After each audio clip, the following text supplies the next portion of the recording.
Peace. What's up, everybody?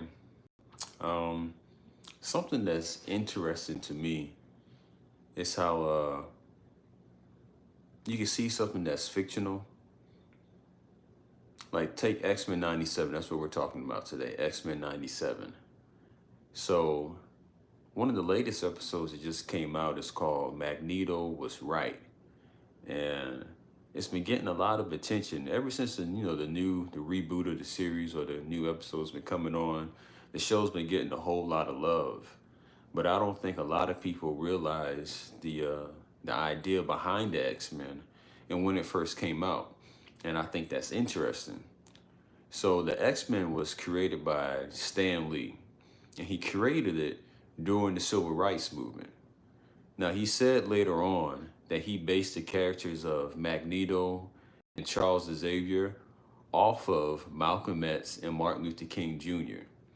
So here you have this group of people who are born different, but they're discriminated against and hated. And things are done to both these groups of people to try to keep them in line. Now, what's interesting, the people can see a comic book like the X-Men and it becomes wildly popular. And, they love the X-Men. They understand their plight. They understand where they're coming from. But that same correlation, they don't see the correlation between black people and the X-Men. And what's very interesting to me, the X-Men were founded in 1963. 2 years later, Malcolm X was assassinated in 1965. And the whole premise for X-Men '97, it starts off, Charles Xavier is dead, and he gives his team to the X-Men. He's their new leader. Now, just like their counterparts, Professor Xavier and Magneto, they have different ideas on how to best help the mutant population. Professor X says, oh, we can all get along, we can live together peacefully. And Magneto is like, yo, I know humans. This isn't going to work. They're going to move against us. There's going to be some death, and we should protect ourselves. And that's the same thing that happens to us. You know, I know hindsight is 2020. So it's easy for me to say now that if I was living back in the civil rights movement, I would have been looking at Malcolm X and saying, yeah, this makes a whole lot more sense than what Martin Luther King Jr. is telling us what to do. The whole just be peaceful, turn the other cheek, non-peaceful protests. Well, I think that worked up to an extent. But even Martin Luther King Jr. said, I think I integrated my people into a burning house. And conspiracy theories being what they are, excuse me. I feel like they assassinated Malcolm X before Martin Luther King Jr. because they knew, well, if we assassinate Malcolm first, and well, if we assassinate Martin Luther King Jr. first and leave these people here with Malcolm X, that's going to be trouble for us. Something that Dick Gregory pointed out to me in the video that he did.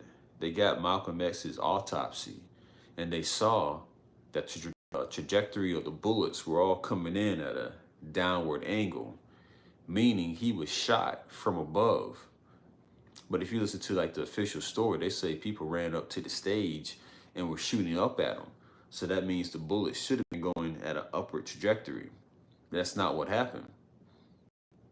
Also of note that Dick Gregory pointed out, the CIA rented out that ballroom where Malcolm X was assassinated a week prior.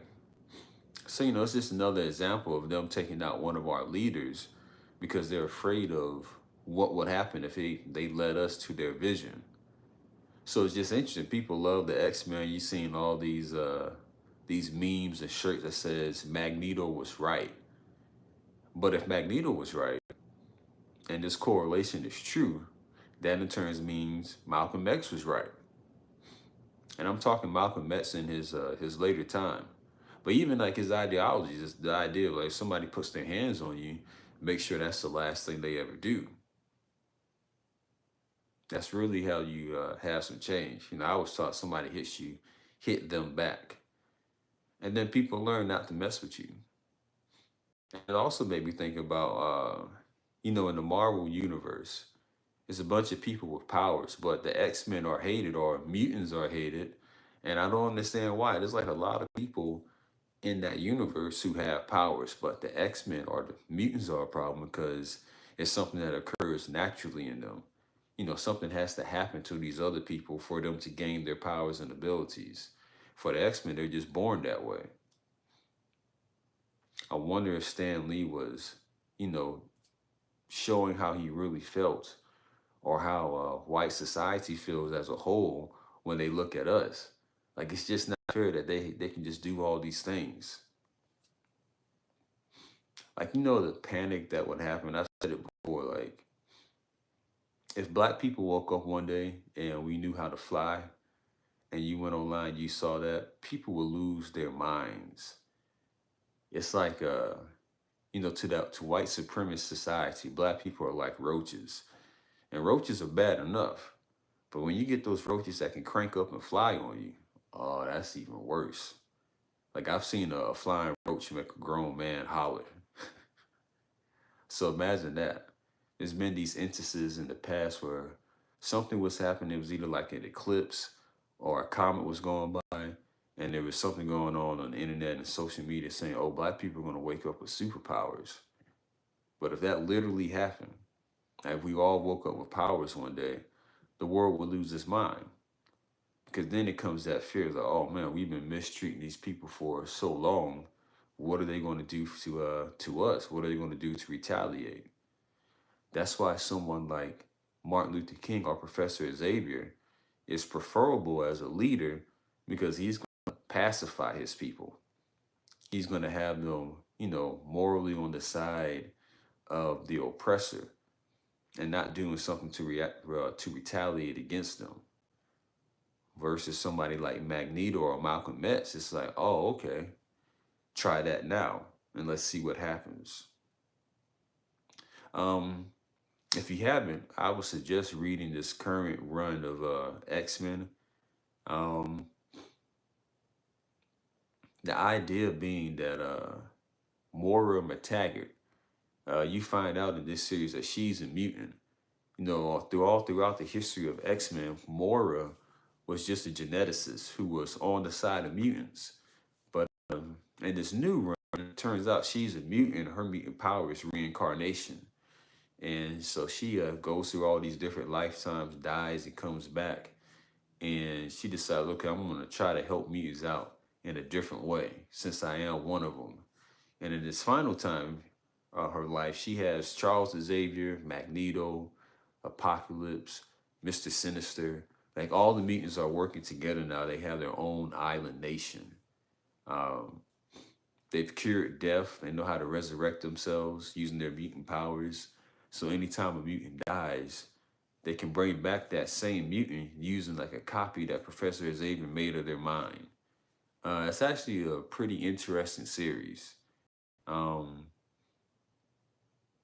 it makes me think about what would happen if we had our own nation somewhere where it was just us running things our way, fully sustainable and under our own control. What would that look like? And I believe a society like that would get sabotaged because that's another thing that your oppressor doesn't want you to know, that you can survive without them. That's a dangerous idea. But anyway, check out X-Men 97. Check out the original series as well. This is my childhood. I think that the original X-Men cartoon series came out in 1993.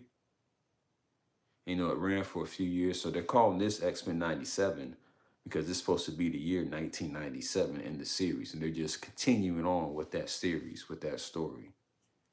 But they've been doing an excellent job with it so far. Hopefully they keep up the good work. Um, it's actually fun seeing younger people get into the X-Men. Like I saw, there's a store that I go to that I deliver product to.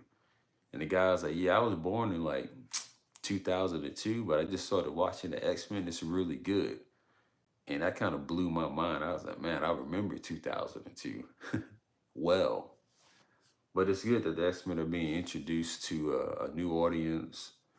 And hopefully, now that they're under Marvel, or the movies are under Marvel again, and they start making it, they're going to do a good job. Because it's a popular franchise. It's been around since the 60s. But that's something for you guys to think about. If you were, if you found yourself being in the Marvel universe and you were a mutant, would you be on the Professor Xavier side? Or will Magneto make more sense to you? Or, thinking back to the civil rights movement, would you have been into what Martin Luther King Jr. was teaching? Or would you have been into what Malcolm X and the Nation of Islam was saying? Or is there a middle path? Well, there's always a middle path. I think there's ways to mix those two ideologies together and find something that's, that works just a little bit better. But anyway, it's been another live. We're going to make a habit of this. Just getting on live and hopefully some people come in and, we can have a discussion. But let me know in the comments. What do you think? I'll talk to y'all later. Peace.